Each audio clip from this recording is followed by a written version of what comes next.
இன்னொருத்தர் கதை கேட்டு அந்த கதை சுமாராக இருந்ததுன்னா இவர் வந்து ஓகே சொல்லிட்டான்னு வச்சிங்களேன், ஒன்றுமே பண்ண முடியாது. அப்போ நீ என்ன ஆல்ட்ரேஷன் பண்ணுவீங்க படம் முடிஞ்சதுக்கு பிறகு? அந்த தவறை சிவகார்த்திகேயன் பண்ணுறது கிடையாது. அவருடைய ரூட்டே ரஜினி சார், கிட்டத்தட்ட ரஜினி சார் போகிற ரூட்டு தான் அவர் போகிறது, எஸ்கே போகிறது.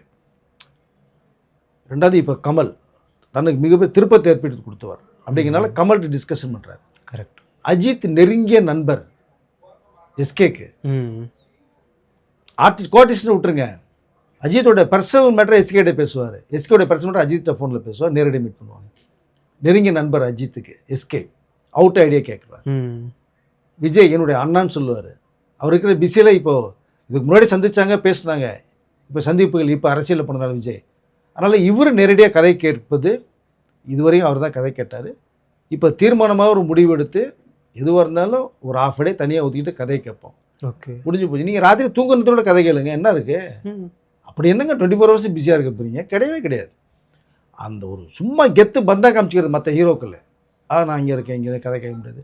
உடைய பிஏ கேட்பாங்க, மேனேஜர் கேட்பாங்க, ஸோ கம்பெனி கேட்பாங்க, என்ன கேட்பாங்க, உங்களுக்கு என்ன தேவைன்னு நீங்கள் தான் முடிவு பண்ணணும். அவங்க எப்படி டிசைட் பண்ண முடியும்? தொடர் தோல்விகள் கொடுத்தா நிறைய ஹீரோக்கள். பட் எஸ்கேவுடைய முடிவு உண்மையிலே சிறப்பான முடிவு தான் நான் பார்க்குறேன்.